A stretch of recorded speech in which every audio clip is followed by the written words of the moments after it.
Hey, what's up, everybody? Can you all hear me?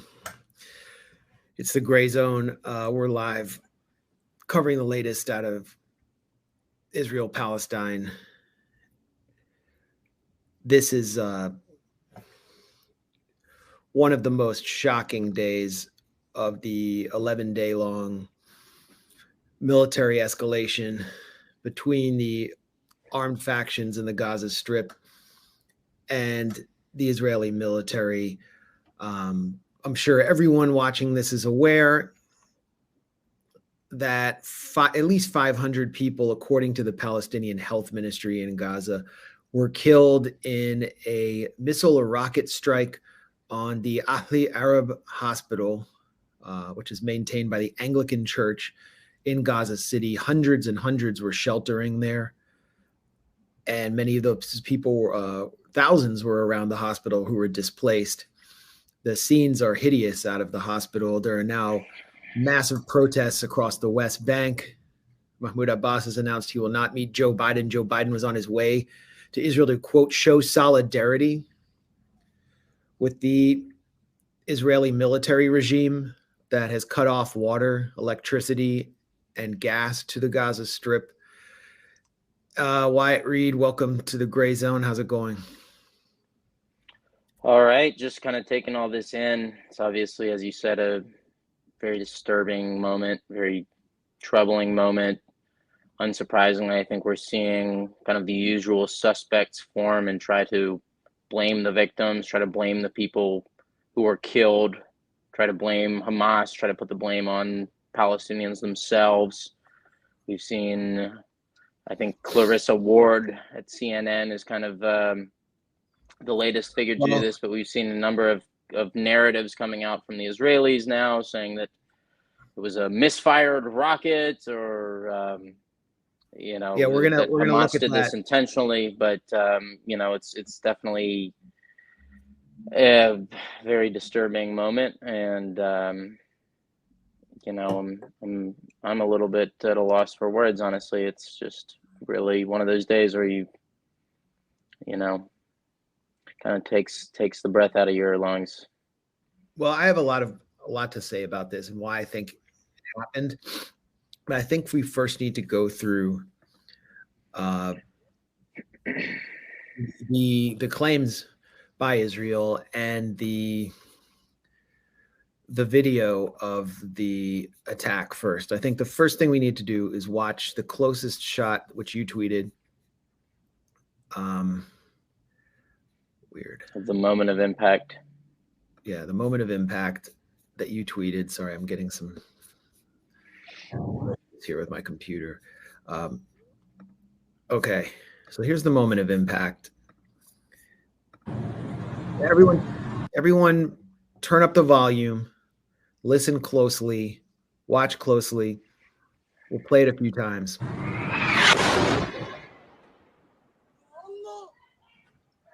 Ya Allah, Ya Allah, Ya Allah.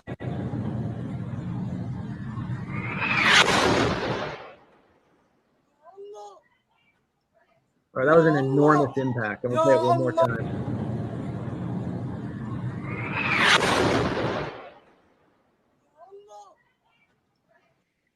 So,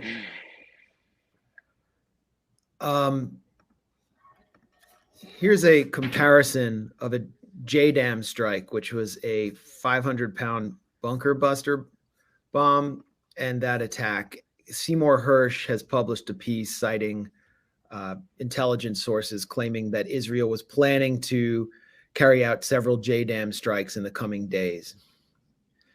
JDAMs are generally 5,000 pounds. Barack Obama began shipping JDAMs to Israel as a consolation for Israel kind of stepping aside while he did the Iran deal. And I've witnessed in a certain sense a JDAM strike on the Gaza Strip.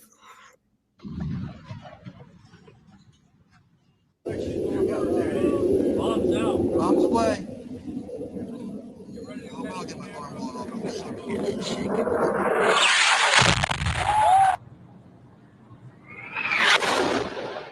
And once again, This is a kind of a Hamas rocket, sort of a locally manufactured Bombs out. Bombs US away. bunker buster bomb.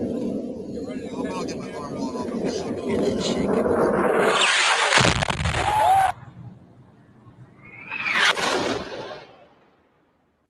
Now, Yeah. I haven't shown you any footage from inside the hospital, but it's ghastly. They're just piles of bodies. Civil rescue teams are bringing out body bags. I just saw footage of a father carrying the remains of his infant son in a bag. It's disgusting. It was a bloodbath.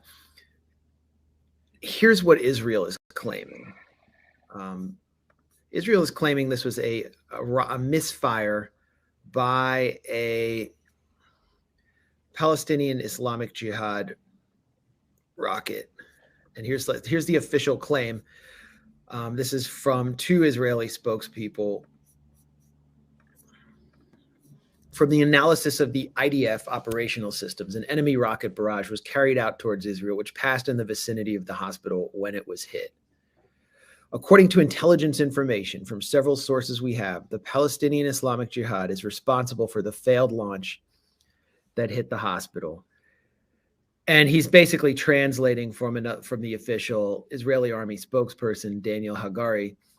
And then he's tweeted this video. المدينة هي الأكثر تعرضا للصواريخ منذ بداية هذه الحرب. عمدة المدينة كانت تحدث قبل أيام عن أكثر من 1000 صاروخ طال هذه المدينة وأكثر من 170 صاروخا سقط بالفعل. This is not the video that Israel's foreign ministry is sharing. That's from Al Jazeera Arabic. So basically, like, he didn't provide any video evidence. Israel's foreign ministry is sharing or shared a few minutes ago a very blurry series of videos showing what they claimed were Palestinian Islamic Jihad misfires. And I'll show you a screenshot because mysteriously those videos have gone missing from the Israeli Foreign Ministry's website. Here's what they tweeted. It's a photo. Breaking: IDF spokesperson from the analysis of the operational systems of the IDF, an enemy rocket barrage was carried out, blah, blah, blah. Okay, but then you can see last edited. They removed the video that claimed to show those rockets misfiring. Why? Because as Seamus Malakavali pointed out, if there's any better evidence that Israel's lying about the hospital airstrike, it's this. First reports of the explosion occurred at around 7:20 local time. And I was actually, monitoring what was taking place in Gaza, watching Al Jazeera English when it took place at that time. Every video the Israeli army or Israeli government is sharing around show a blast that occurred between 7:59 and 8 o'clock. And you can actually see the times there. You can see the times, and that's why they had to delete it. So then they deleted the video and have republished the tweet without the video, as we see, because it would have been definite proof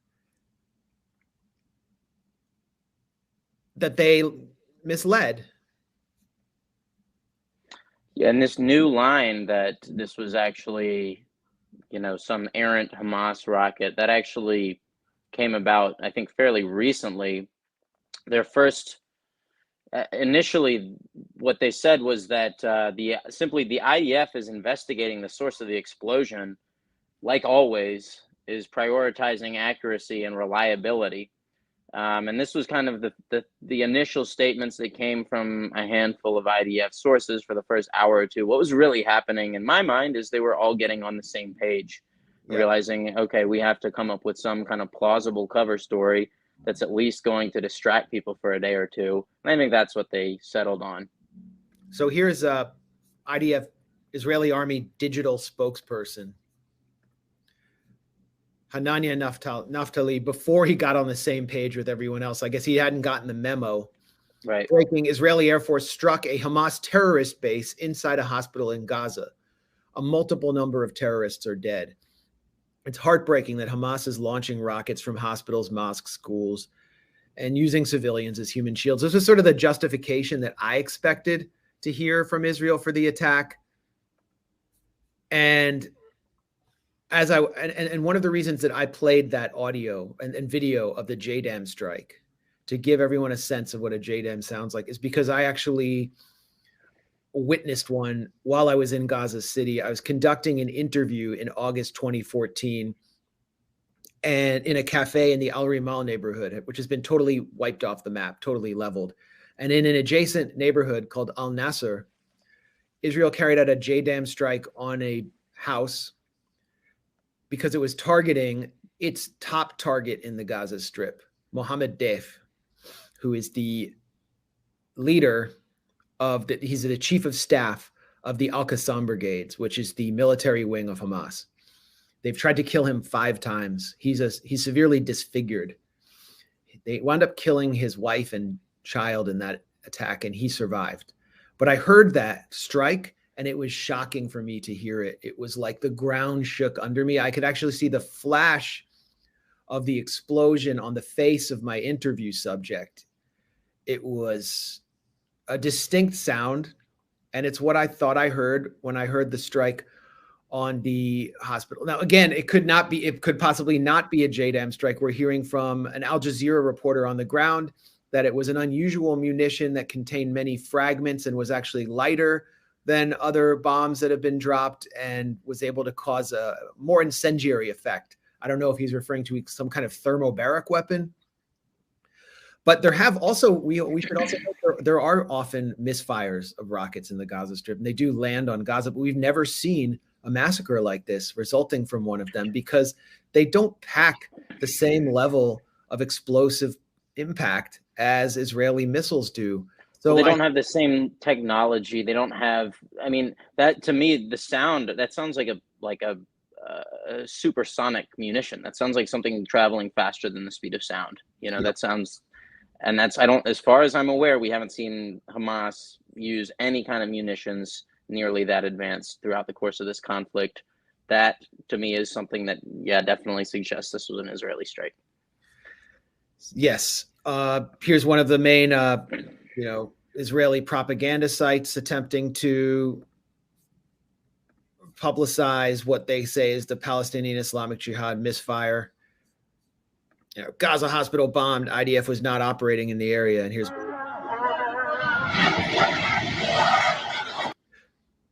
one of the videos they showed. This video is probably coming down from official sources to spread to all their Hasbara propaganda accounts. But as I pointed out, that video is from August 6, 2022. They don't even know what they're doing. This is that video. Here, could it be a misfire by PIJ? August 6, 2022. There's that video. Oops, you lost on that one. I mean, they're just throwing. And if you look at the reactions by Zionists to these claims on Twitter, they're like, I feel so relieved. Like, because they're in addition to trying to lie to the public, they're providing Israel supporters with psychological security of thinking that Hamas is just killing itself. And as you pointed out, Wyatt, one of CNN's top war propagandists, the CIA adjacent Clarissa Ward, is conveying Israeli claims with almost uncritical scrutiny. Well, but certainly a dramatic and horrific intensification of violence, Jake, right on the eve of President Biden's visit here. Right. Notice how she pointed that out. Yeah, it's like, how could they do this and ruin it for Biden? But notice she's in Ashkelon. All the reporters are in Tel Aviv or Ashkelon. I watched CNN throughout this whole time in the background, and I was monitoring the images, and they avoided showing any images from inside Gaza City. Yeah. For 2 hours. And notice how they say, according to Hamas, like, you can't really believe Hamas. The Hamas-run Palestinian Health Ministry. All right, now listen to what she says. Here, not clear where this goes from here. You mentioned IDF said that they are looking into the incident, that it could potentially have been a Hamas misfire, if you like, of a rocket. It could have potentially been a Hamas misfire. Hey, where was that critical scrutiny and the willingness to listen to both sides when Netanyahu said that Hamas beheaded 40 Palestinian babies and raped women? Well, and where was this, conspiratorial bent about, oh, wow, it's funny how it happens right before Biden comes. All these people who lapped up, for example, the Syria propaganda, the idea that Bashar al-Assad was like pointing out red lines and then deliberately crossing them at specific geopolitically timed moments just to kind of give a middle finger to people. All of that, I guess they were saving it all up for, Israel's latest assault on Gaza. Yeah. Can't be critical about a chemical attack taking place exactly as international inspectors from the OPCW arrive to look into an attack in Khan al-Assal by the NATO-backed Jabhat al-Nusra, and then suddenly it happens. We can't be critical about that. But if only Biden's critical coming to town when the Palestinians say hundreds have been killed in another hospital strike. And keep in mind that this is not the first time Israel has struck this hospital in the last, I would say, 48 hours. And now, I mean, let's look at the toll of this and the sickness of those who are justifying it without, I mean, if you could justify it outright or claim that you had some kind of video that debunked the Palestinian official story, then I assume the Biden administration would just give you the benefit of the doubt. But they're not. 24 hours before this, only children are cleaning its grounds. These are children sheltering there because they're homeless. Their homes have been bombed, and the adults are trying to do activities for these children to help them manage the world. we might need to turn the audio down on that video. To help them manage the trauma of the war. We're playing games in one of the few open spaces for children.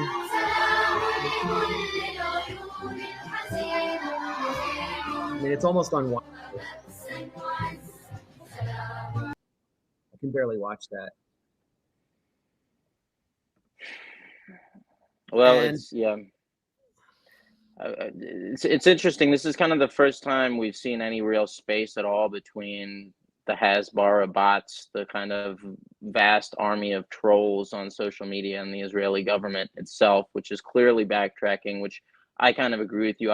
I initially assumed that they would just blame this on, oh, well, Hamas shouldn't have been hiding out in that hospital. Yeah.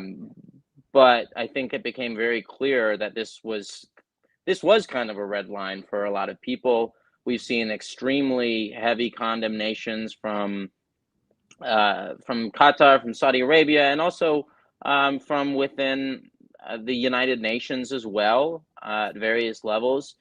You've seen, I think, obviously this is kind of a game changer now with the cancellation of Mahmoud Abbas's planned meeting with Biden. I think wild that he was meeting with him anyway, or that any Arab leader would have met with him anyway. This is far from the first massacre. Sure. But now Biden is persona non grata in the Arab world. I mean, Abbas is the biggest tool that Israel and the U.S. could have possibly asked for. Right now, his security forces are repressing Palestinian protests in Ramallah using sound bombs and tear gas. It's Palestinian against Palestinian. The Palestinians sponsored by the State Department and trained by the U.S. Department of Defense versus Palestinians who represent the Palestinian street. And yet Biden cannot get a meeting in Ramallah. I don't know. Tony Blinken is in Jordan now. The Israeli embassy has been burned, has been torched in Jordan. Tony Blinken has said he's come to the region as a Jew. I mean, why would you say that You're not coming to the region as a diplomat. He was lectured by Abdel Fattah al-Sisi, another U.S. tool in the region, on using that language. Right. And why? Why would Blinken do that? He sabotaged himself. Why would anyone meet with him at this point?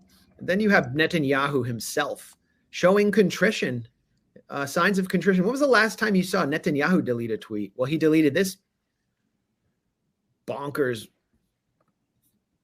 colonial, genocidal, Manichaean tweet. There is a struggle between the children of light and the children of darkness, between humanity and the law of the jungle. He tweeted that minutes before the massacre at the Ahli hospital.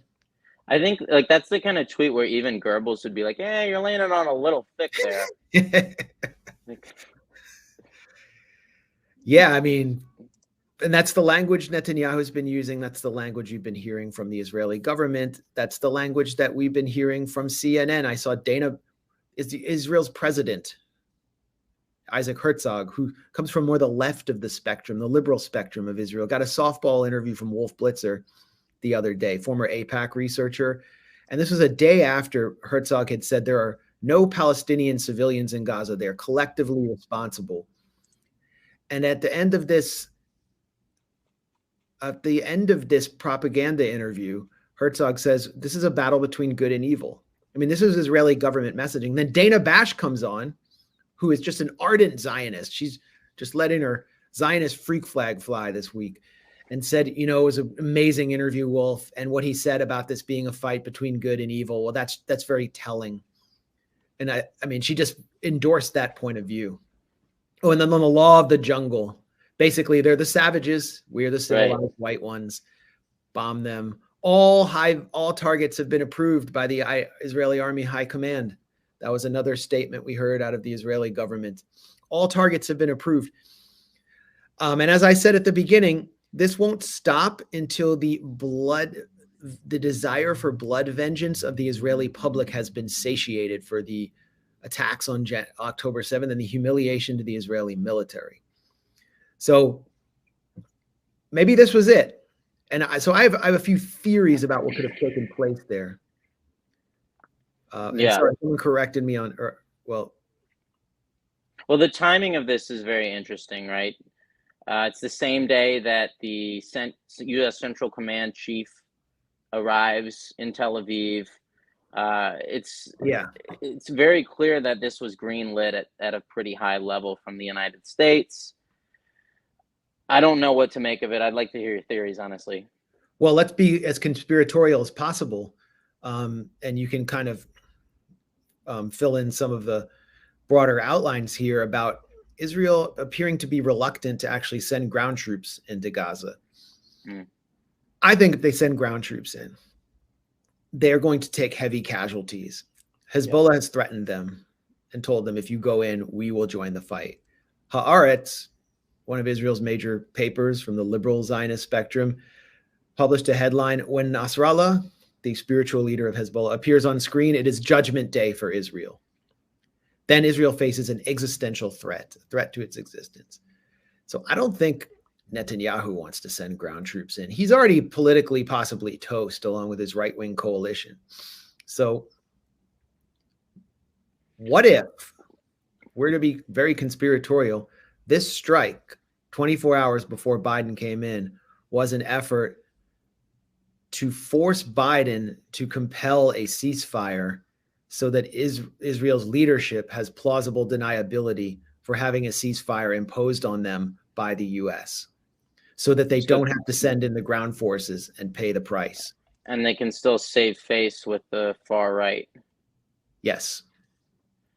Well, it's compelling to me in the sense that from all these videos that they've been posting of just hundreds and hundreds of tanks, all of their armor kind of positioned around Gaza. They haven't made any kind of any such videos in the north, right? Which they would have to expect Hezbollah to open up a second front, because they've been very clear about the possibility of that happening if there is a ground invasion. They haven't publicized anything like that. Yeah. As far as I can tell, they're not prepared for a second front opening. They don't necessarily they're not even really taking that possibility that seriously at this point. I mean, in that sense, I'm compelled to agree with you just on the, on the face of things. Yes. So maybe you can kind of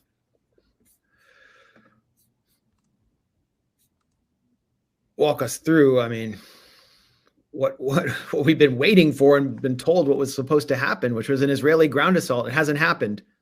Right. Well, What? we've heard a number of excuses for why this hasn't happened. First, a few days ago, this excuse that it was because of the weather. There's going to be rain, and you don't want to launch an invasion when there's rain. This came out with the Wall Street Journal, I think 2 or 3 days ago. Man, they play football in the rain in the U.S. and the Israeli military can't get wet. What? Right, and so then the Times, or the Telegraph, I should say, British outlet, started reporting that actually they have sources that are saying that Israel wants to delay this ground invasion until they've met with Joe Biden, until he's left the country. And to me, I'm starting to look at this so-called invasion force as though it was it was a show completely, right? It was Yep. basically just assembled. They never had any intention of sending it in at all, and that they were basically just doing this to preempt any future possible incursions from Hamas, and kind of as a show of force for their domestic audiences mainly. Absolutely. And as I pointed out, and get my book, The 51-Day War, listen to my talks on YouTube about it. I explain what happened in 2014 when Israel sent its troops in and was humiliated in Shujaiya, took serious losses from a much weaker Al-Qassam brigades, and why that style of fighting plays to Israel's weakness and the strength of a guerrilla force that doesn't have an air force. It really has to do with close quarters, urban combat, neutralizing Israel's two strengths, its air power and its artillery forces. So right now we have with us in the de facto green room a special guest who is my friend from the Gaza Strip, who is a media professional in the Gaza Strip, worked with me and Anya Parampil during our last trip in 2018. And we have real pleasure of welcoming on Shadi. Give me a thumbs up if you're ready to go. All right. So I want to welcome to the stream Shadi Abdelrahman, who's currently in Istanbul, Turkey, and who's delayed his trip back to Gaza. And I'll let you speak about it, Shadi, but we're really grateful that you and your wife are somewhere safe. Please tell us a little bit about yourself and then tell us about the situation on the ground. Hi, thank you for hosting me. I hope that I'm audible. Yes. Okay, good. So I would like to thank you for this nice invitation by you, your co-host, and all the people who are watching this live stream. My name is Shadi Abdurrahman. I work as a news producer in Gaza Strip, and it was my honor, of course, to meet with you a few years ago, you and Anya Parampil. We had a good time together. So I work with usually with the foreign news channels as a fixer and the news producer. I make some stories from Gaza and do help the foreign journalists to facilitate their visits to Gaza Strip, to help them with the stories, with all their services they need from there. So to make the story short, I was supposed to leave Gaza on last July, but due to some circumstances, which is involving different parties, Number one, the Egyptians are not allowing me to cross through Egypt outside of Gaza, so I had to go through a very long process to apply for a permit through Israel, which was not granted until the end of August. And I left Gaza on 28th of August to have a vacation after a very long time with my family. I have a wife and children, so there are four. So we left Gaza hoping for having some nice vacation in Turkey. And then I had to go through another long process to return back to Gaza for applying a permit to go back through Israel, which was granted finally to return back on 10th of October. But unfortunately, all the action happened on the 7th, and since that time, I couldn't go back. And during that time, unfortunately also, I lost my house in Gaza, which was like the safe shelter for me and my family. We are so devastated, and then the news became from time to time just waiting to hear who is next going to be killed, because today, like only 8 hours ago, the husband of my wife's sister got killed while standing in front of his home. And every day we are just receiving news. I'm afraid on my mom, my family, and my friends. All of them are facing bad time over there. They are bombing the houses on the heads of the residents without giving any warnings. And I don't know. I'm just in shock after also the news about the bombardment which happened like a few minutes ago on the hospital. I tried to speak with anyone there, but the problem is communication is so bad.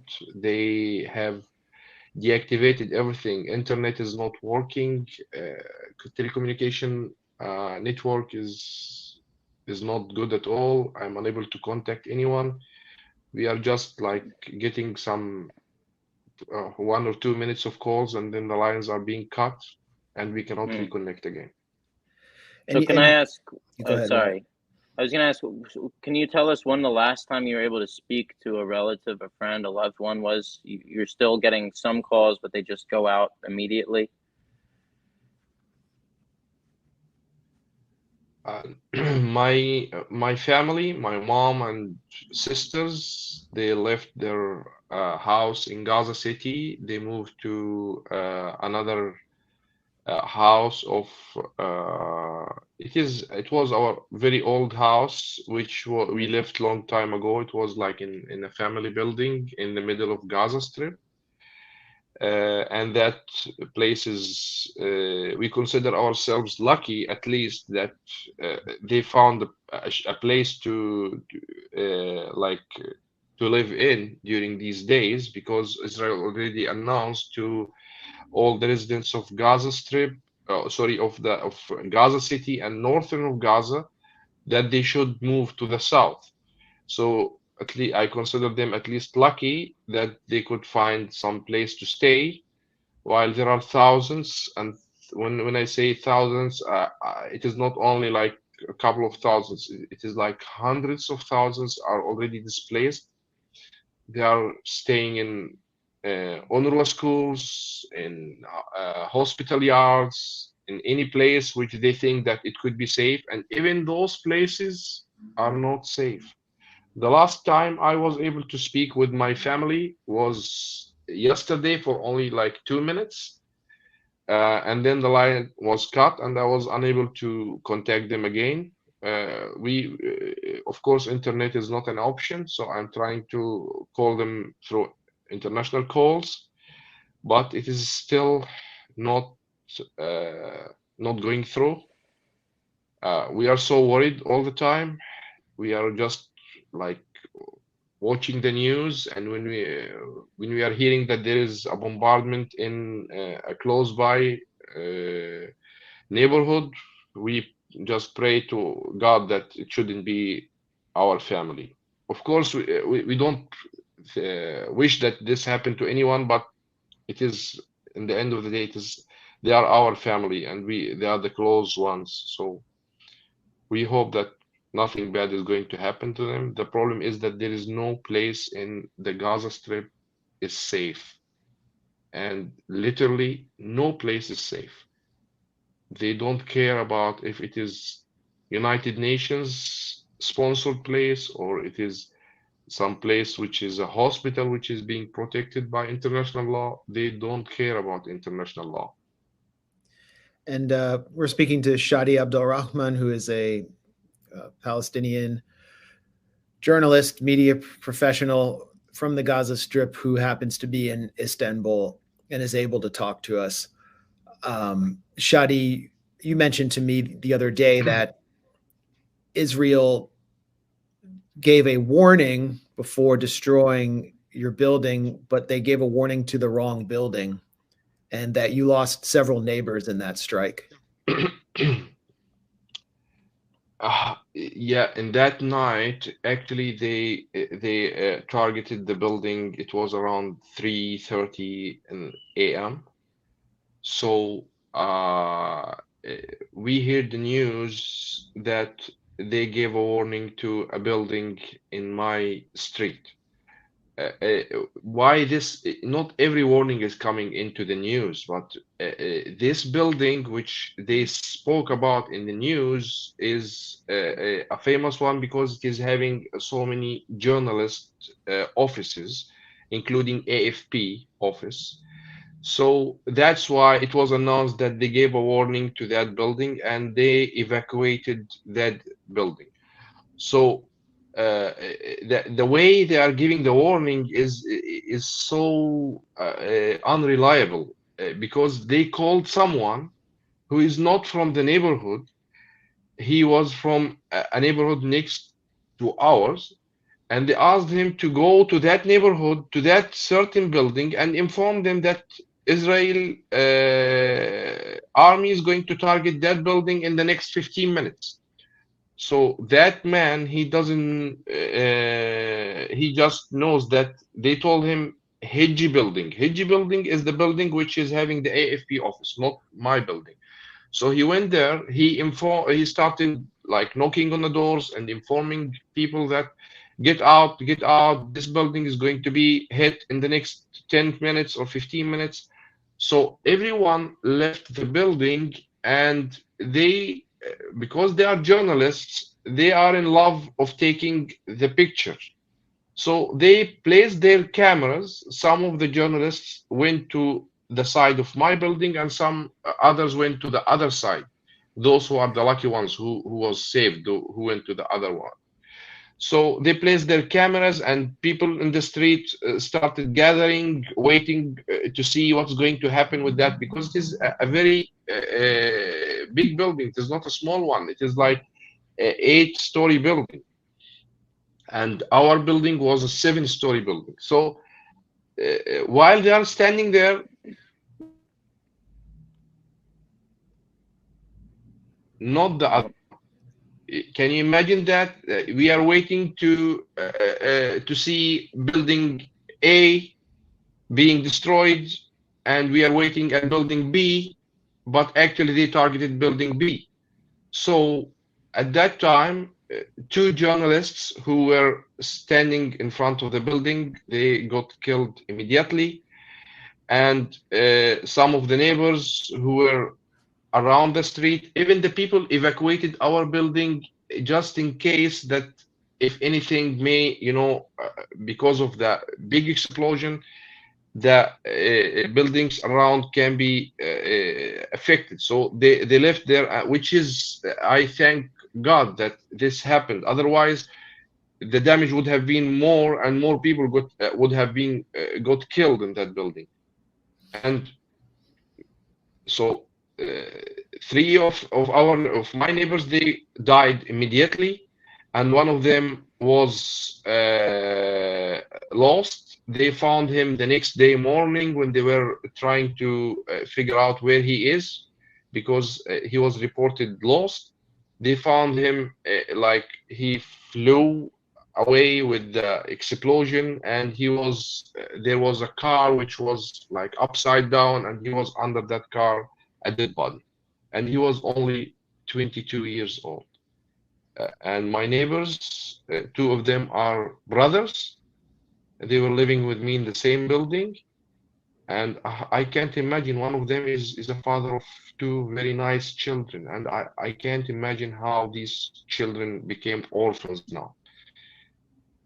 At that time, uh, it was like in the beginning when they informed that we are going to bomb Rimal. And once you say Rimal, Rimal is a very big neighborhood.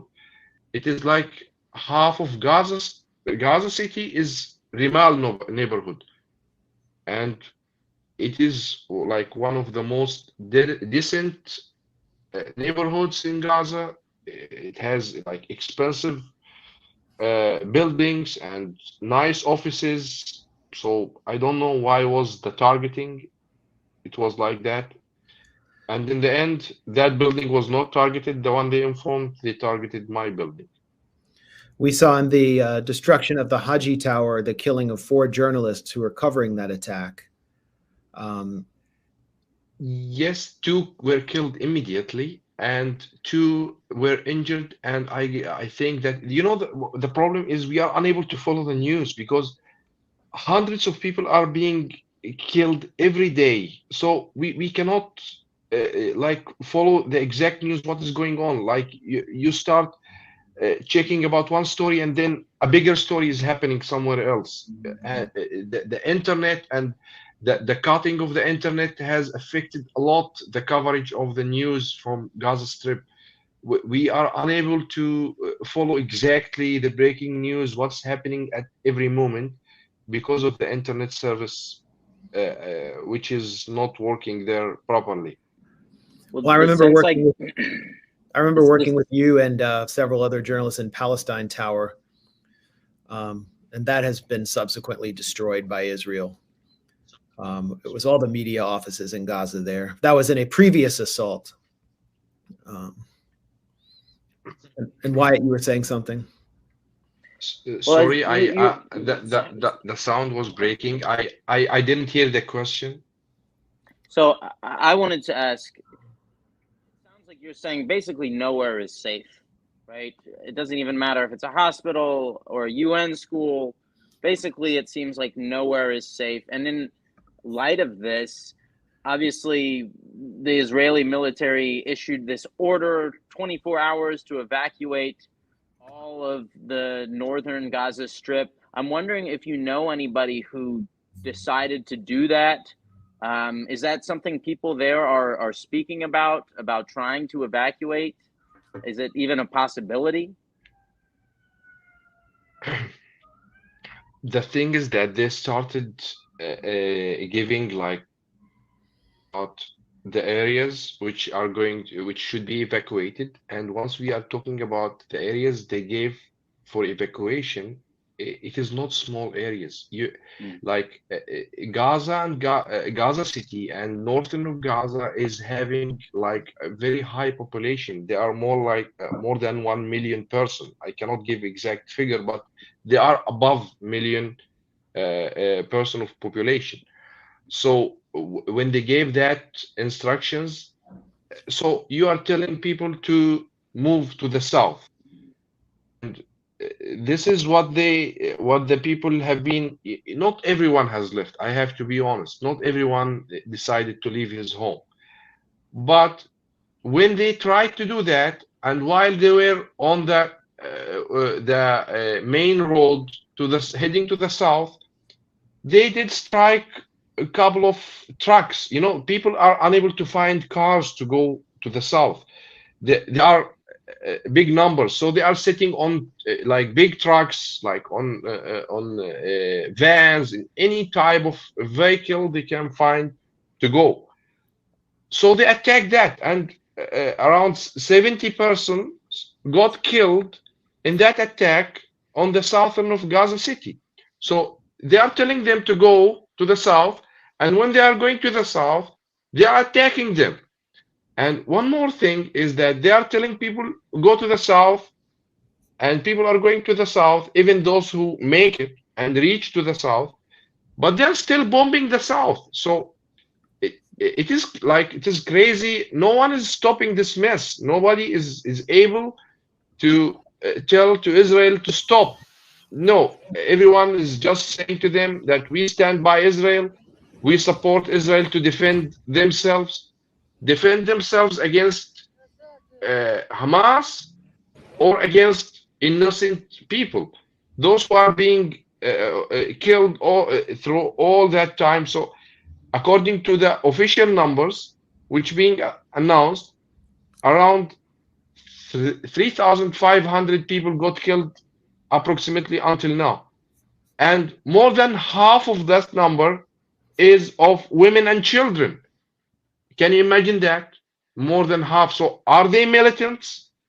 Even if they are, I'm just saying, I'm not saying that this is the truth, but I'm saying even if they are the families of Hamas, is it allowed to kill children and women because you just want to feel victory? You lost your dignity on 7th of October, and you couldn't prove that you are doing a good job on intelligence wise or whatever, but finally you are just taking revenge from the wrong persons. These are the children and women, and you are killing them while they are sleeping in their beds.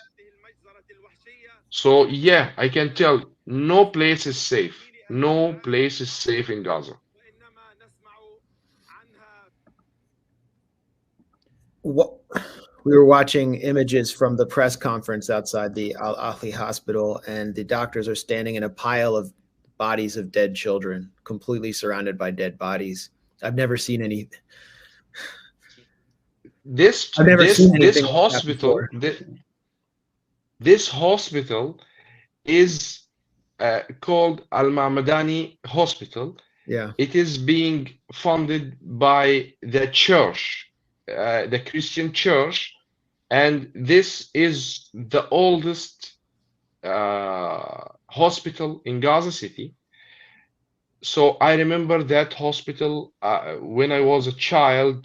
Whenever there was like someone who wanted to have a surgery, at that time, this was the only place where you can go and do these kind of surgeries, because that was during the Israeli full occupation before the Palestinian Authority time. I was like 7 at that time.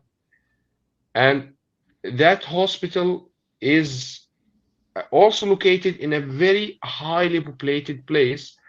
And people thought that because this is a hospital and it is being funded by the church, so Israel will not attack it. And see what happened.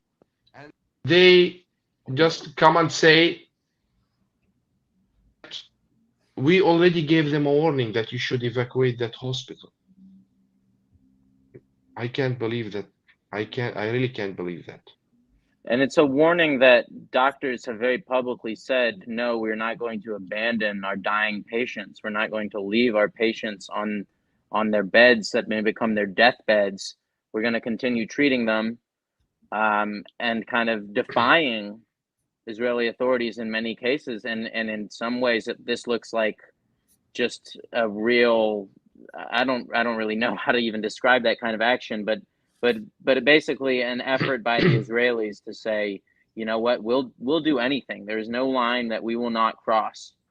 I think it's a case of them just trying to demonstrate that they are just capable of anything, and you know, it's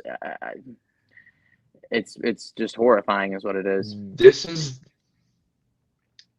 is the result of.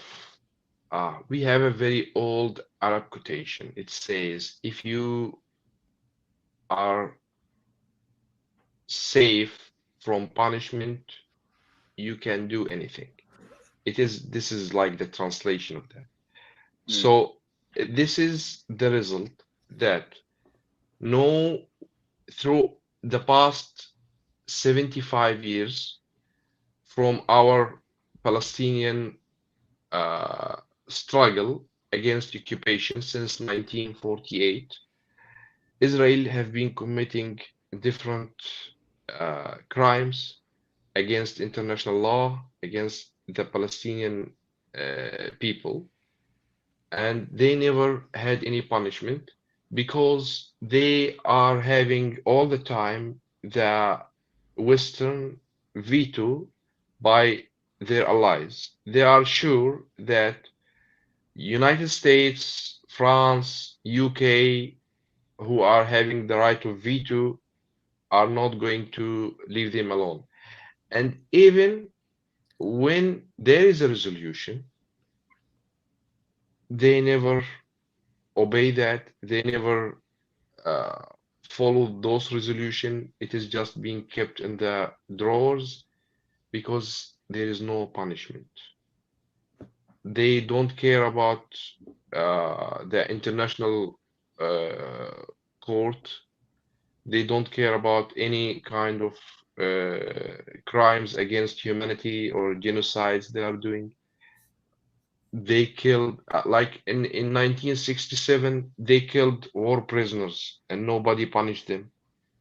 And they are telling that in their uh, memories, in their books, the Israeli generals are talking about that with a pride, that they killed war prisoners. What do you think about the people they have been occupying in the past 75 years? It is, I believe that the last proof about that was yesterday when they couldn't adopt a resolution against the violence and making Israel to stop their war against Gaza in the Security Council. Yeah. Well, France, the UK, and US have vetoed a Russian resolution to demand a ceasefire. That was expected. US and UK have sent warships to the Eastern Mediterranean. There's discussion of the US actually sending troops on the ground in Israel. We've heard from Zionist fanatics like Mark Levin, Liberty, Life, and Levin, and neocon child actor Ben Shapiro, that the U.S. should use a nuclear weapon if Israel is overrun, that the U.S. actually has to defend Israel right now. So in many ways, we're seeing Israeli weakness with this assault. Shadi, you've lived in the Gaza Strip. You know more about the capacity of the armed factions there and also about what Israel, the kind of Israel violence that Israel has rained down over the years. Why do you think Israel has been so hesitant to send in its ground troops?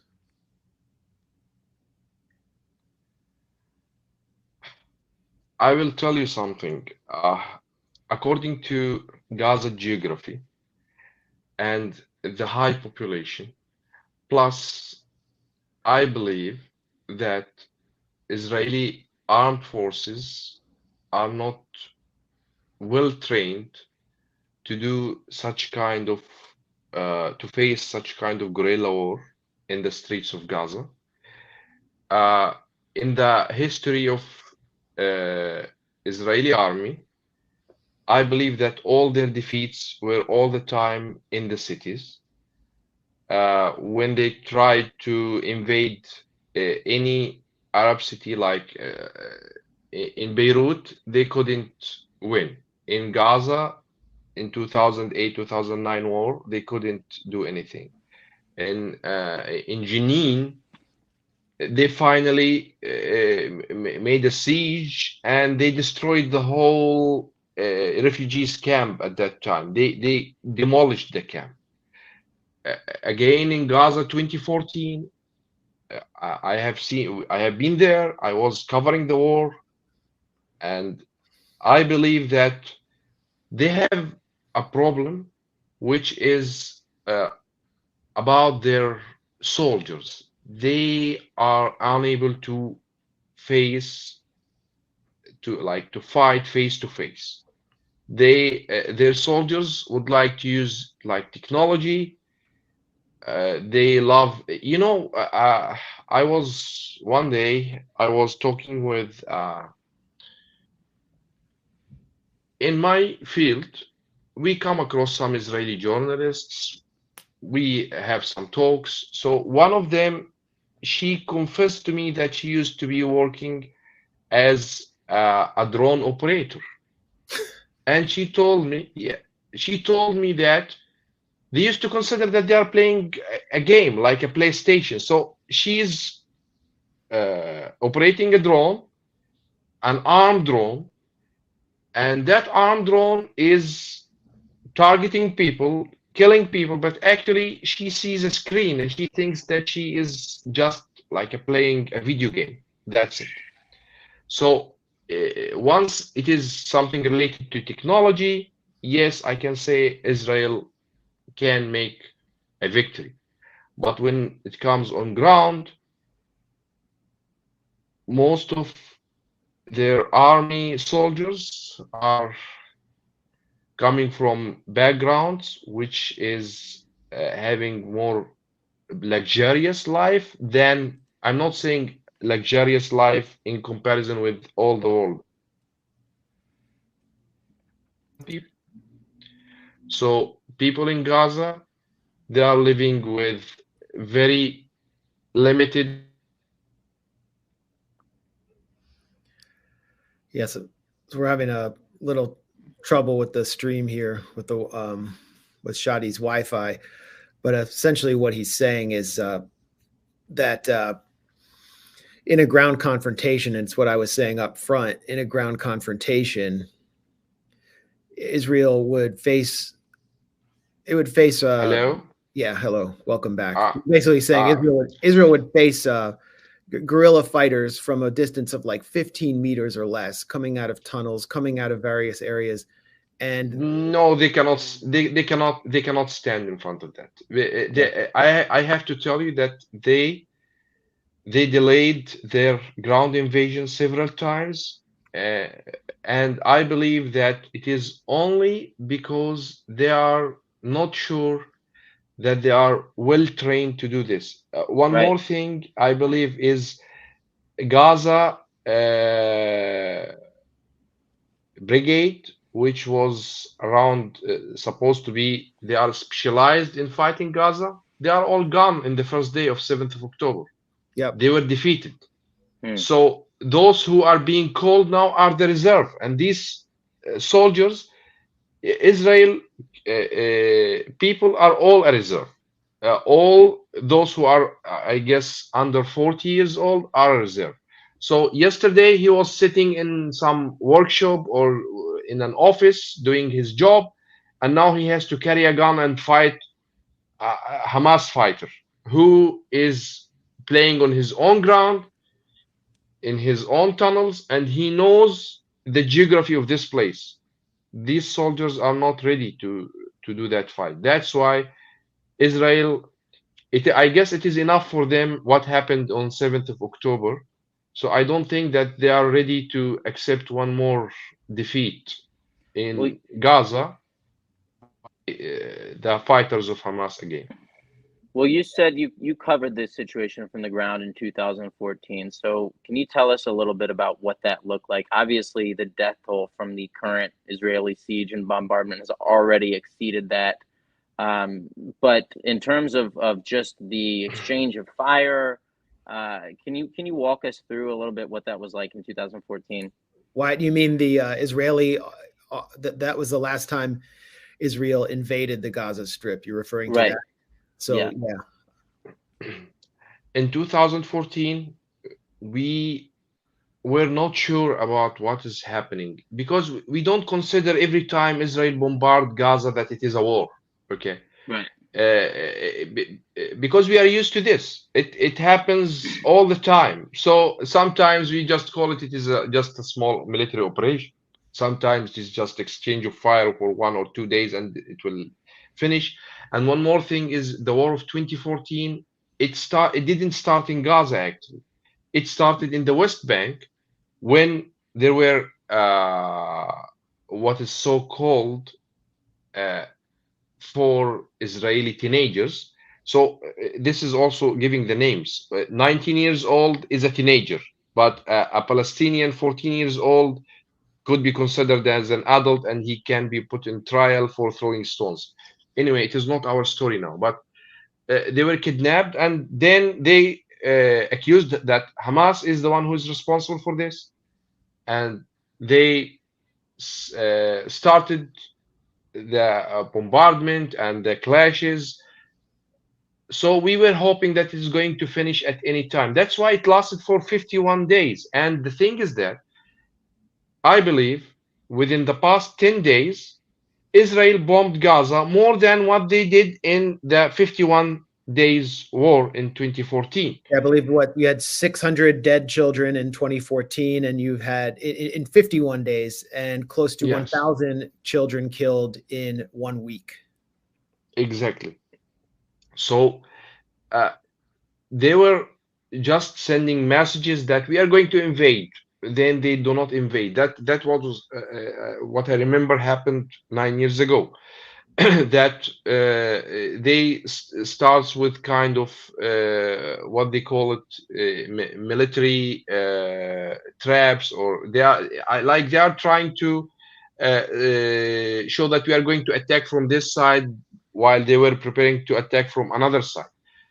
But they decided to go from Shujaiya, and Shujaiya is located eastern of Gaza. And that didn't happen in the beginning of the war. After they thought that they have been bombing with their air force, and they have been trying to prepare the ground, what we call it, the burnt ground, which they burn everything, so that So then when the ground invasion happens, they find less resistance. But what happened is that they started going into Shujaiya, while the Palestinian resistance, I'm not talking about Hamas only, it was Hamas, Islamic Jihad, and other factions. They were prepared with ground mines and with different weapons facing them. So they couldn't have more like advance inside Gaza. They couldn't go so much inside. That's why they moved to artillery and they started bombing randomly the Shujaiya. So Shujaiya was bombed randomly because it was again a revenge. They don't know where they are fighting and who they are fighting, because they are not prepared for that. They don't know how to fight these kind of wars. They only know how to commit crimes, because it is easy to kill the innocent people. In Shujaiya, Israel came in, took heavy losses. Officers were killed, and they evacuated them in armored vehicles, and then blanketed the area with artillery and missile strikes. I was there interviewing residents in the ruins of their home after that took place, and they massacred over 100 people in a marketplace. This was far from a military target, and we're seeing that writ large now. At noon, that happened at noon, in the middle of the day, when the market was full of people, and people thought that that time is maybe the safest time to go and grab some food or get some shopping to feed their children. Exactly. Right. There was no warning. It was a desperate maneuver to save their soldiers who were taking heavy losses, and they sacrificed hundreds and hundreds of lives to do that. And so we're just seeing them wait on the periphery. And this is the same what happened in Rafah. Yes. Again in 2014, when they started recognizing that they lost that soldier, what's Hadar, his you're talking name? about Lieutenant Colonel Hadar Golden. Hadar Golden, yes. When did then they activated what is called Hannibal Act?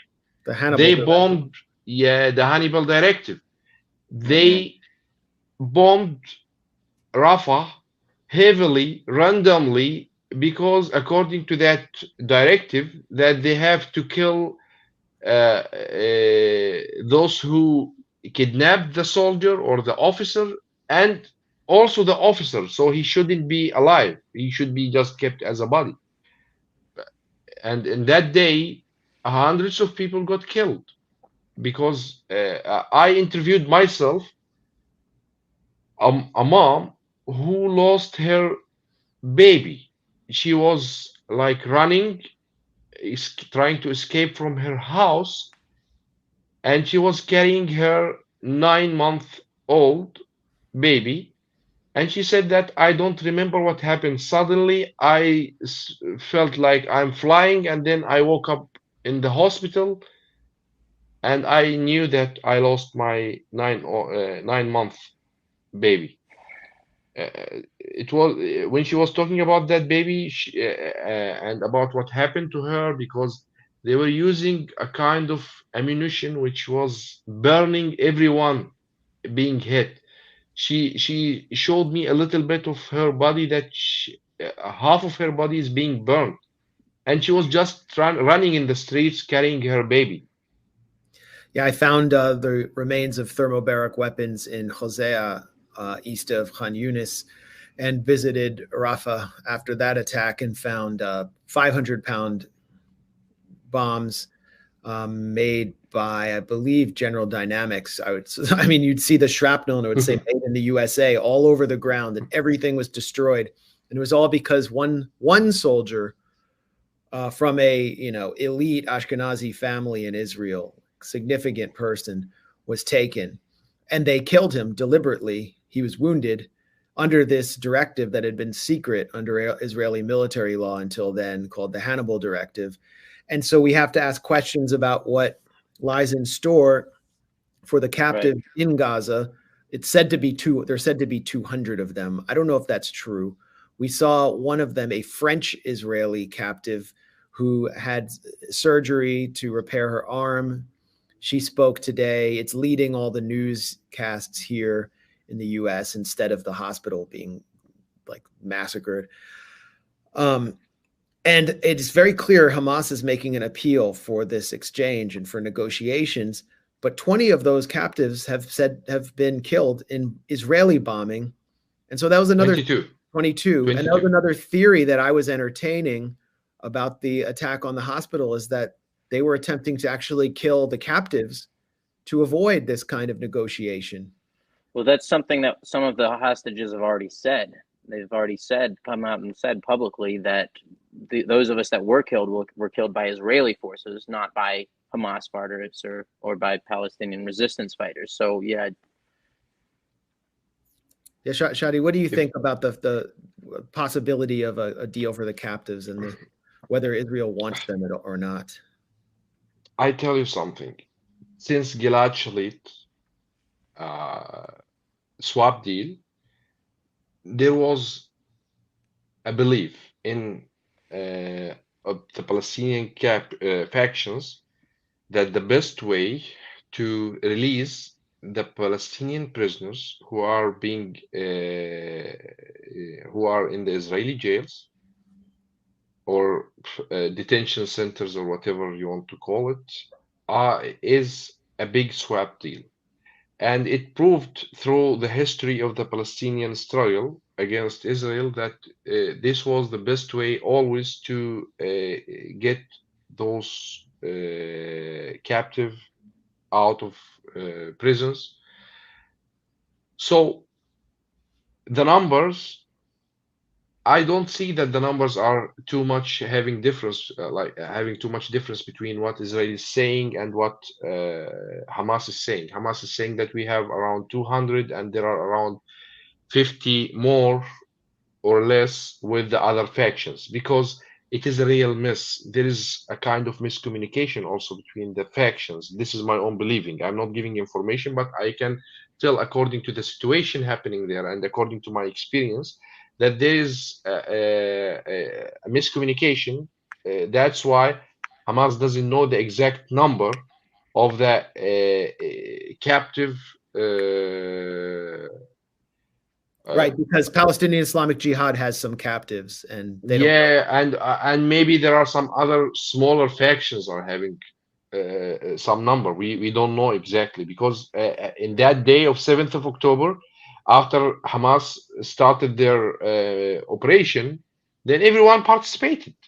You know, I saw some of the fighters going, even not wearing their full like military dress. They were, because they just knew that there is a festival going on. Israel has the Israeli army ran away from the borders, and they were just trying to go and get something. It is really. I'm not saying that I'm happy with the death of the people, okay, but if you live in Gaza and you face what everyone is facing on daily basis, with all the shortages and with living under occupation since you were a child, and you know what does it mean, humiliation on the checkpoints and all the life of living under occupation, you understand what is the meaning of feeling that you are making an achievement against that occupying force. It is something. That's why I believe that all the factions were trying to go and make a mark in that victory on that day. So let's get back to the captive numbers. Israeli announcement is talking about 199. Hamas is talking about between 200 and 250. They also announced that they have some foreigners who are, I believe that they are the Asian foreign workers who have been working in the farms around Gaza, from, I don't know, maybe Vietnam, Philippines, or whatever. They announced already that they are not going to keep them. They are going to let them go as soon as the situation can allow them to hand them over. They didn't even ask for a price for those, because Hamas doesn't believe that they are having hostages. They consider what they have, or those they have them, are our prisoners, and they deal with them accordingly. That they are they were captured in a military operation, so they should be considered as war prisoners. And there is something funny that once these guys who are having dual nationalities, like some of them are French or American citizens, why they are American citizens and at the same time they are fighting for another army? Great question. So yeah, so you just remember that they are afraid that Gil it was a French citizen, and France wanted to participate in the negotiations of the deal because they said that he is a French citizen. So how come you allow him to fight in another army? I guess that if I am a Palestinian citizen and I have a French citizen, will they allow me to fight in the Palestinian army in the same time? Or is it only exclusive for Israel, or what? So why now they're bringing up the issue of that they are foreigners? No, they are not foreigners. If he is carrying the Israeli citizenship, that means he is a reserve army. That means he could be one of those 360,000 of military troops surrounding Gaza right now and ready to fight.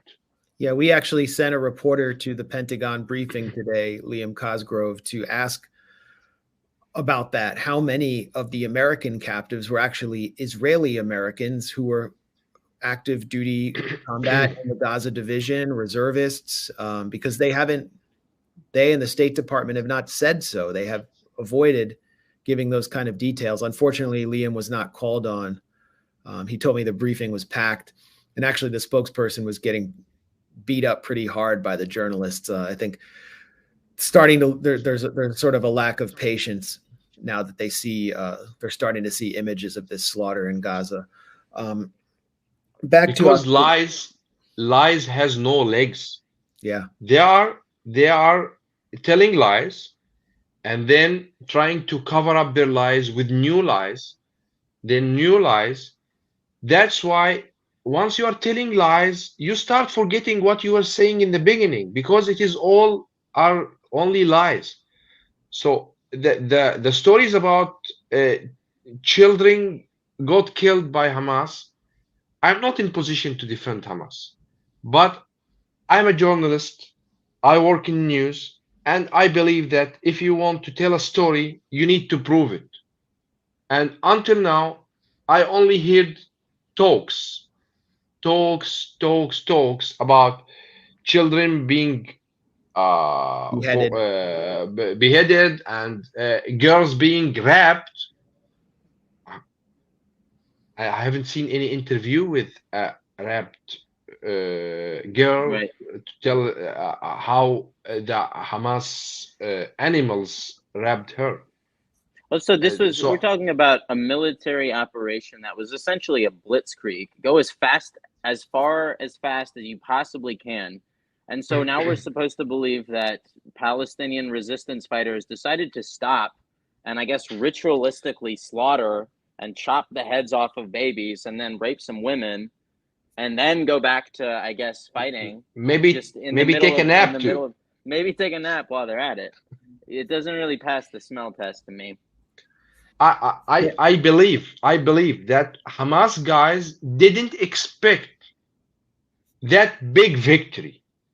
So once they achieved that, they started progressing more and trying to go as far as possible to make a bigger achievement. They were not believing. If you know what, you are only watching their videos, but you are not listening to what they are talking to each other in the background. Some of their little talks, like, look what is there, look what is here. These are our lands, and they haven't ever seen these places before. They only heard about it, that there is a road here, that there is a settlement there, there are a military base there, and it was like a piece of cake. They were entering the military bases. Yeah. To be honest, I don't know what kind of army it is, the Israeli army. They were being, the army was sleeping, and they were.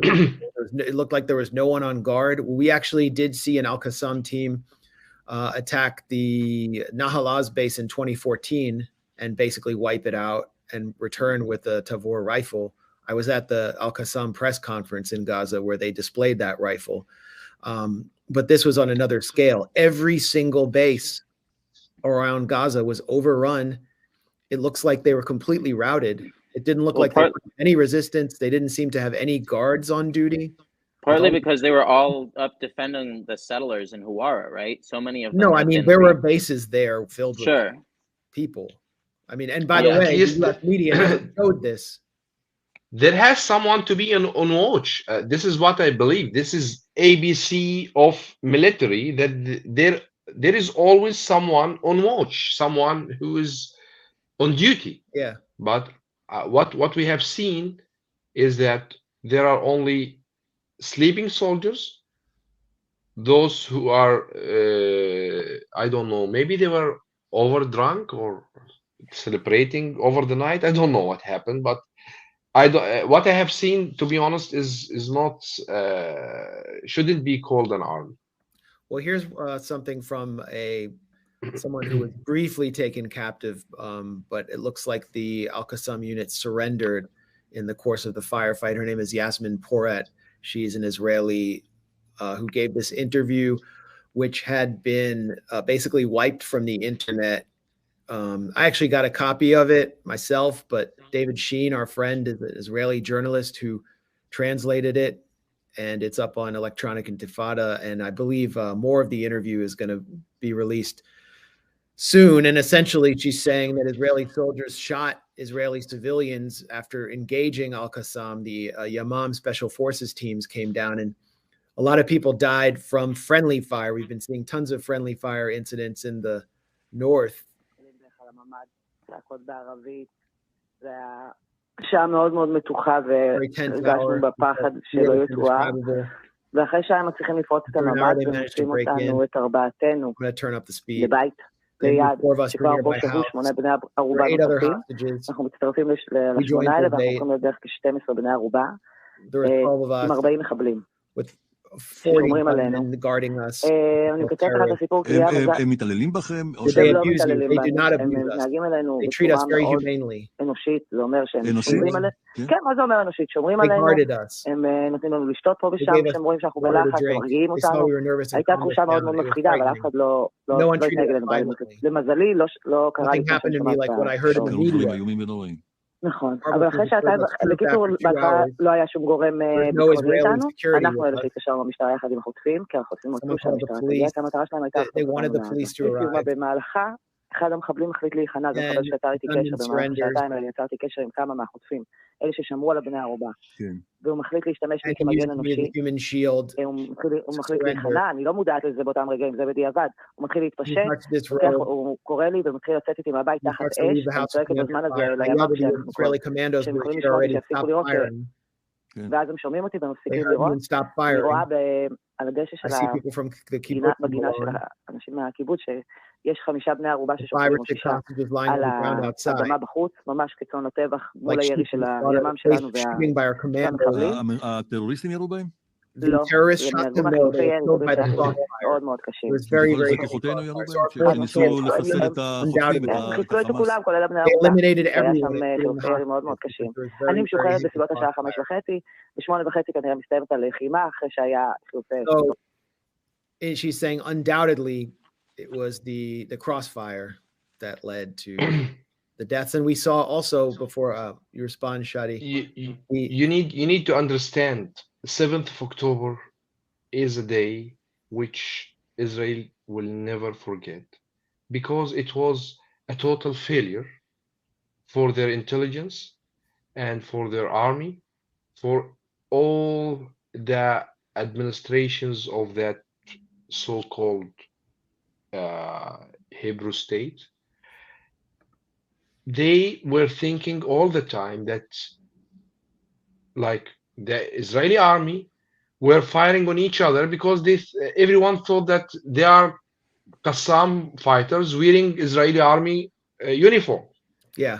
And settlers who were being tried to being stopped by the Israeli army, they don't follow their instructions because they think that maybe they are Hamas fighters, and they run away, so they fire on them and they get killed. This is all the big mess, but I don't want to go into all these small details. I want to go to the root of the problem. Yeah.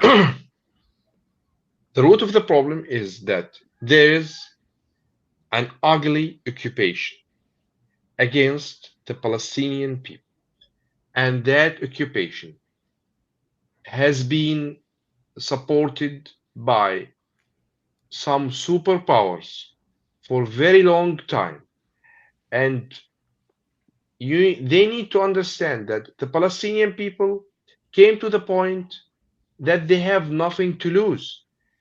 You are, in my opinion, and in all the quotations which being said in all languages, it says that do not try to provoke someone who has nothing to lose.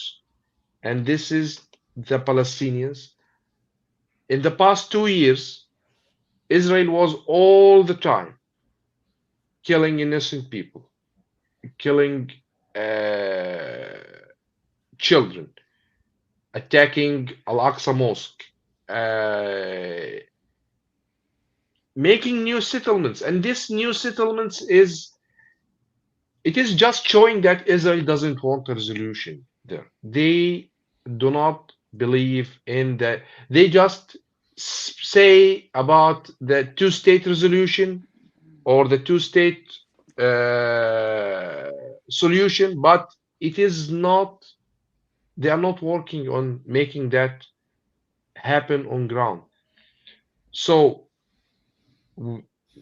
what do you expect from those people who are living under this apartheid regime for all this long time? Do you expect them to throw flowers on you?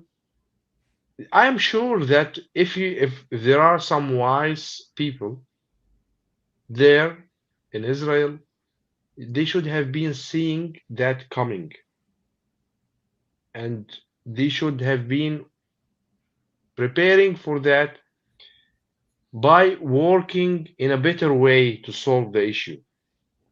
Military solutions are not the right ones always. Those who believe in surgeries, that if you have a problem in any medical health, just go to the operations room and finish it with a surgery. Surgeries are not always the solution. So I believe they should work on finding a way to establish the Palestinian state, make a better life. Look at, like, I'm sorry if I'm taking longer time, but if you look into the history, after World War I, what they did with Germany was the reason why Germany came back again and the World War II happened. So if you apply so much pressure on people, they are going to come back for revenge. And that's what happened in the World War II. And it is really so bad that there is a chance to learn lessons from history, but they don't want to learn those lessons because they believe that they understand more. Yeah, the humiliation of Palestinians in signing the Oslo Accords is unbelievable. And what I witnessed, not just in the Gaza Strip, but all throughout the West Bank, is people in a prison with no diplomatic channel, no ability to, no one to protect them from Israeli violence. In the West Bank, you've had hundreds of Palestinians killed while with no media coverage from the West throughout this year. Israel invaded, as you said, the Jenin refugee camp because they've actually started arming up, and the Palestinian Authority can't control the problem of Palestinians resisting. All of this happened outside the framework of Western media, people in the West, and they act like history began on October 7th, as though the Gaza Strip was not under siege. I mean, maybe you could talk a little bit before we go about the social conditions in Gaza before October 7th, because, you know, what I saw was a lot of people who were taking painkiller drugs, who were addicted to painkiller drugs to escape from reality, people who were suicidal because they had no work, men who couldn't take care of their children, who had to beg for food because there was no economy, suicide among teens. I met with some friends there in 2018, the last time I was there, when I met you, and we watched a soccer game, which of course was cut off by an electricity shortage. And one of them was stuck there because he just couldn't get out. And his family was in Abu Dhabi. He hadn't seen them in 2 years because the Egyptians wouldn't open the Rafah border. It's literally a prison. But you've seen this in a much more intimate, up-close way than I have. So I think it would be important for people to understand what people were living through before October 7th. My dear, it's my daily life. It's the life I'm living on daily basis, and I see what the people. I will bring up something which you didn't mention. During this summer, only this summer, I believe that there are around 15 to 20,000 people who tried to escape, and they illegally immigrated to Europe because of the conditions in Gaza. And I believe that all of them are under 25 years old. They are between 17 and 25 years old.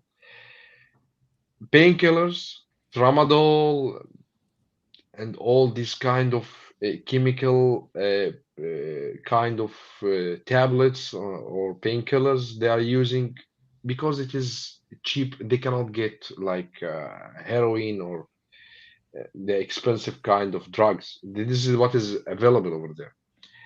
We are a Muslim country which in our religion believe that killing yourself is a very big sin. There is no excuse for killing yourself because we believe that the soul you have, it wasn't brought up by you, it was given by God. So if the God gave you the soul, he is the only one who has the right to decide when to take it back. So imagine in a Muslim community like that, and these are our beliefs, and the number of people who are committing suicide is increasing. The number of Gaza is so limited. Like on my personal life, if I want to, why I brought my children to Turkey? Because there is nowhere to any kind of entertainment in Gaza. You just said it. You were watching a football game, and in the middle of that game, the light went off, so they couldn't complete. Can you imagine anyone who is really into soccer, into football, and they love to watch or to play, and while in the middle of the game, they say, okay, stop, we cannot continue because there is no electricity. Can you imagine how many times I could be doing this? Like, why I'm not doing this from Gaza, this kind of live stream? I cannot guarantee that I will be having internet or electricity, which can go through all this duration. It can cut off at any time. So people are desperate. No hopes, no jobs. Economic situation is so bad. What do you expect from this kind of generation? You know what? I'm from the generation of 80s. I was born in 1983. My fellows who are born in the 90s, they consider that we are the lucky ones. At least we had a chance to see Gaza in a different way than what they have seen it. If you are born in 1990, so in 2007 or 2008, when the first war of Gaza started, you were only 18 years old. Can you imagine that? So they are so desperate, this generation completely, who are born after the 1990, they haven't seen anything in their life other than siege, occupation, devastation, wars. This was the time of their, which is considered the best time you can live, is 18, 19, 20 until the 30s. This is the best time you can live, and they lived all that time only in wars and in siege. And that's half the population. That's half the population. More than the half. Yeah. More than the half. Yeah. Yeah. Well, I think that kind of context is what's needed right now, along with sober analysis of what actually took place on October 7th and documentation of the crimes occurring right before our eyes, which Israel continues to deny. Shadi Abdul Rahman, are there any words you want to leave us with? Anything you want people to know before we go? Because we're going to have to wrap up. I have a request for all your viewers that do not believe everything you heard in media, because there are so much drama. I can't take out of my head how the CNN reporter was sitting on ground and reporting. It was so funny. Seriously, I don't know. After Iraq war, CNN didn't learn the lesson that we are in a different era. You can fake things maybe back in 70s or in 80s, but now we have YouTube, we have different sources of news. We can easily recognize that you are telling lie and you are just overacting. So it is not that everything you hear in news is right. And I believe that American elections is playing a big role in what's happening now in the Middle East. If Joe Biden, who is already too old, I don't know why he wants to be a president again, but whatever. Seriously, I'm looking into Mahmoud Abbas, who is about to be 90 years old, and I'm looking to Joe Biden, who is going to be like, I don't know how old is he, 85 or 86 or whatever. He seems that old, but he's closer to 80. Even if he's closer to 80, but he is having so many memory problems. He can't remember the difference between Korea and Vietnam anyway. So why he wants to run again for elections. So I want to tell your viewers about that. Not everything is being told in media is true. Try to work your minds. Try to figure out where the truth is, because the propaganda is so much present in your media. And pray for us, pray for my family, pray for me at least to find peace somewhere, because I'm homeless right now. I don't have any place to go back when I go back to Palestine, to Gaza, which I don't know when it's going to happen. I don't know where I'm going to stay. And the number of the demolished houses show that half of the population are going to be homeless like me, because even if we will not find replacement houses or something, and we need now to follow the Israeli rules and instructions of reconstruction, and I don't know how I'm going to finance that, but I believe that we are all fighting for a cause. And if this is the price that maybe after 75 years of occupation, this will be the price I'm paying and all the people like me paying to have our own state and find like a permanent solution for the Palestinian people, I'll be more than happy to sacrifice with that. Pray for us and pray for our good ones. And thank you. Thank you, Shadi Abdul Rahman, for sharing your perspective and thank you, Max, expertise with us. And we'll be speaking to you again soon. And I hope I see you again in Gaza someday when there's justice on the ground. I hope to see you again. But do you think that Israel will allow you to come in? Inshallah. Hopefully at that point they won't really have much of a say in the matter. All right. Shadi, take care of yourself and your family. Thank you. Masalam. Thank you for hosting me. Bye. So we were fortunate to bring you a voice of Gaza from Gaza City because he was in Istanbul.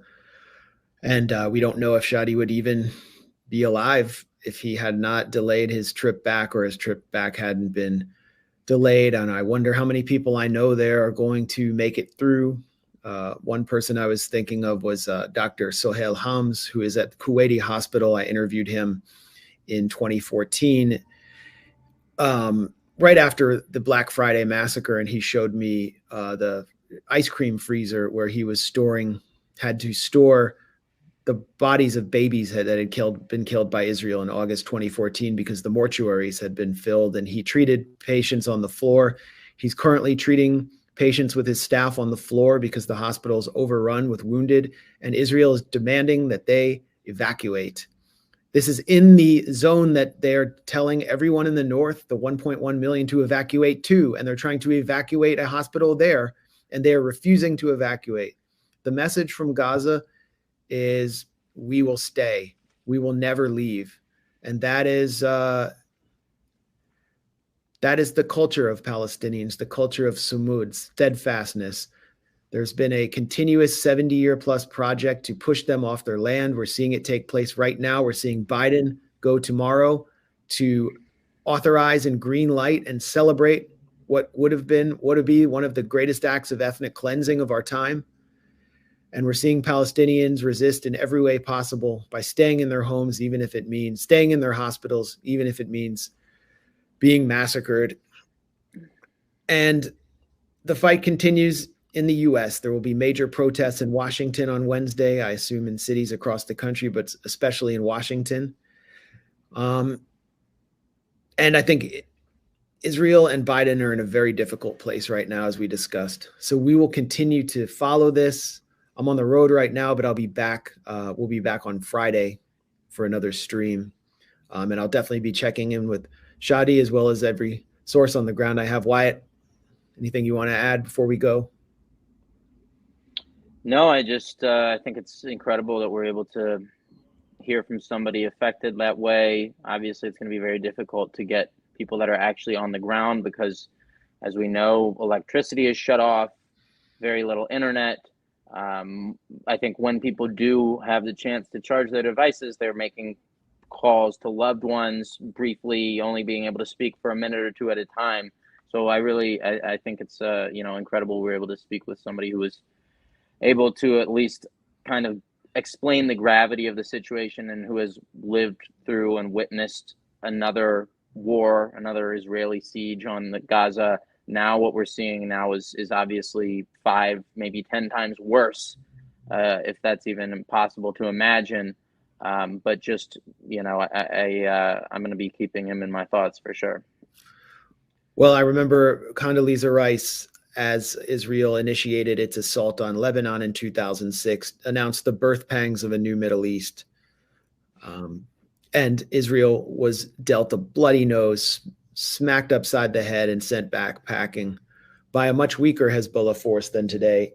I think we are indeed witnessing the birth pangs of a new Middle East through what's taking place now, just not in the way that someone like Condoleezza Rice would want. We're witnessing not only the failure of American leadership, but its demise through the figure of Joe Biden. If he even does arrive in Israel, if he even does go,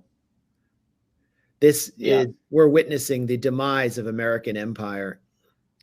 And this gut punch was dealt by young men with homemade weapons on motorcycles, paragliders, not an advanced air force or force like Russia or China's. But things are moving very rapidly historically right now, and it's moving away from American unipolar power. And it's definitely, horrifying and extremely sad because the brunt of the sacrifice is being borne by innocent civilians, children and women in the majority, as we know. And I guess really the only solace that people can take in this is that hopefully at the end of all this, there will be some brighter future for those that are able to make it out alive and aren't suffocated by these ongoing devastating strikes. Well, thanks a lot for joining us, Wyatt. Everyone follow Wyatt on Twitter, like this stream, subscribe if you can. You can see where to support us so we can do more like this and continue to break the media blockade, break the media siege on the truth in Gaza. Operation Gaza Truth Flood continues at the Gray Zone, and we are going to end with footage from the press conference at the Ahli Hospital in Gaza City.